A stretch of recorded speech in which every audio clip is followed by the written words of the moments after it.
एकता समाचार में सभी दर्शकों का स्वागत है। हमारे चैनल को सब्सक्राइब कीजिए, शेयर कीजिए। धन्यवाद। संपूर्ण भारतवर्ष की 31 वर्षीय गौ चेतना यात्रा के तहत देश के विभिन्न राज्यों में पैदल यात्रा करते हुए गौ राष्ट्र संत जगदीश गोपाल जी महाराज आज सागवाड़ा पंचायत समिति की गोवाड़ी ग्राम पंचायत पहुँचे, जहां प्रधानीश्वर लाल सरपोटा तथा ग्रामवासियों ने गौ राष्ट्र संत का स्वागत किया। स्वागत पश्चात संत ने ग्रामवासियों को संबोधित करते हुए गौ पर्यावरण एवं आध्यात्म चेतना यात्रा की आवश्यकता और उपदेयता के बारे में बताया। महाराज जी, आपकी कथा सुनकर काफी लोगों में बहुत अच्छा लगा। कल भी सागवाड़े में आपका नगर भ्रमण था, नगर वासियों ने काफी सराहा। तो बताइए, आज यहाँ पे गोवाड़ी गांव में आकर आपको कैसा लगा? गोवाड़ी गांव में जैसा कि नाम गोवाड़ी है, गौ की बाड़ी है, प्राचीन समय में यहाँ खूब गौ की सेवा हुई है, तो उसका असर लोगों के हृदय पर परंपराओं को लेकर आज भी है। छोटे से गांव ने खूब स्नेह दिया, भव्य स्वागत किया और छोटा सा गांव होने के बावजूद बहुत अच्छी संख्या में यहाँ जो उपस्थित हुए, गौ माता की बात को पूरे प्रेम से सुना। अब यात्रा आगे की गामरा के लिए प्रस्थान कर रही है।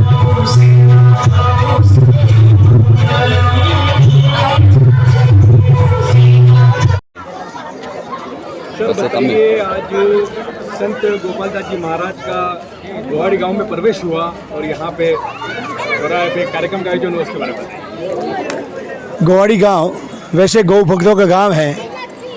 यथा नाम तथा गुण गौवाड़ी। जहां गौ माताओं की वाड़ी हो, उस गांव में हमारे राष्ट्र के परम गौ भक्त माननीय जगदीश गोपाल जी महाराज का कल रात्रि से गोवाड़ी गांव में प्रवेश हुआ।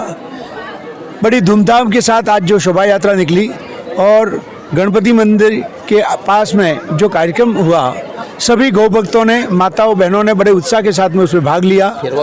महाराज जी जिस लक्ष्य को लेकर के हमारी हिंदू संस्कृति गौ पालन की संस्कृति रही है, पर वर्तमान में जिस प्रकार से गौ माताओं का वध होता जा रहा है और गौ माताओं की संख्या कम होती जा रही है, उसको लेकर के महाराज जी ने 31 वर्ष तक के पद यात्रा के लिए निकले हैं। 4 दिसंबर 2012 से ये पद यात्रा के रूप में निकले हैं। उनके गुरु जी के आशीर्वाद से वो 31 वर्ष तक, जब ये हमारे विक्रम संवत 2100 समाप्त हो जाएगा, तब तक वो 31 वर्ष तक के इस पद यात्रा के निकले हैं। आपका लक्ष्य है प्रत्येक घर में गौ पालन होना चाहिए, हमारे हिंदू संस्कृति की बचाव होना चाहिए। हमारे गांव में, गोवाड़ी गांव में प्रधान साहब माननीय ईश्वरलाल जी सरपोटा और आपके पंचायत के सरपंच साहब, उप सरपंच साहब, आप सब ने उत्साह के साथ में, युवाओं ने इसमें भाग लिया। आप सबको बहुत बहुत धन्यवाद। गौ माता की आशीर्वाद आप सभी गांव वालों पे बने रहें, ऐसी मनोकामना। यात्रा कहाँ से शुरू हुई है? ये यात्रा हल्दी घाटी से 4 दिसंबर 2012 से प्रारंभ हुई है। लगभग 9 वर्ष पूर्ण होने आ रहे हैं, 9 वर्ष पूर्ण हो गए और लगभग महाराज जी का 80,000 किलोमीटर की पद यात्रा हो चुकी है। लगभग 17,500 गाँव में आपने यात्रा कर चुके हैं। पूरे राजस्थान के गांव-गांव, दानी-दानी पहुंच करके गौ माता के पालन के लिए आप संदेश दे रहे हैं। मैं माननीय प्रधान साहब से आग्रह करूंगा कि आप भी इस समय 2 शब्द अपने। जी, एकता समाचार में आपका स्वागत है। आपके गांव के अंदर आज एक बहुत बड़ा कार्यक्रम का आयोजन हुआ। पहले तो राजू भाई, एकता समाचार का ग्राम पंचायत गोवाड़ी में पधारने में आपका स्वागत करते हैं। साथ ही गुरु महाराज कल शाम सागवाड़ा से जगदीश जी गोपाल महाराज जी हमारे कल शाम को हमारे गोवाड़ी में सागवाड़ा से आ गए थे। वहाँ से हमने सुबह में हमारे गांव के सप्रांत नागरिक, युवा और सभी ने मिलकर इतनी धूमधाम से महाराज जी का वहाँ से स्वागत करते हुए आज हमारे कृष्ण भगवान का गणेश जी मंदिर के सामने सभा हुई। उसमें हमारे धर्म प्रेमियों ने गौ माता का सब ने संकल्प लिया कि हम भी गौ माता की कहीं भी कटने जाए और कोई भी हो तो हम बाकायदा ध्यान रखेंगे और हम प्रति घर में गौ माता का देखभाल पालन करेंगे। कहाँ पे है? यहाँ से हमारे गामड़ा प्रस्ताव रहेगा। गामड़ा में 4 बजे सभा है, उसके बाद आगे रहेगी। इसी के साथ जय हिंद, जय भारत। हल्दी घाटी से ये यात्रा प्रारंभ हुई थी। हल्दी घाटी जहाँ पर महाराणा प्रताप और राणा पूजा ने मिलकर के धर्म की रक्षा के लिए, मातृभूमि को बचाने के लिए अकबर की सेना से युद्ध किया था। जंगल में रहे, जमीन पर सोए, घास की रोटियां खाई, लेकिन अपनी मातृभूमि का सिर उन्होंने शर्म से झुकने नहीं दिया।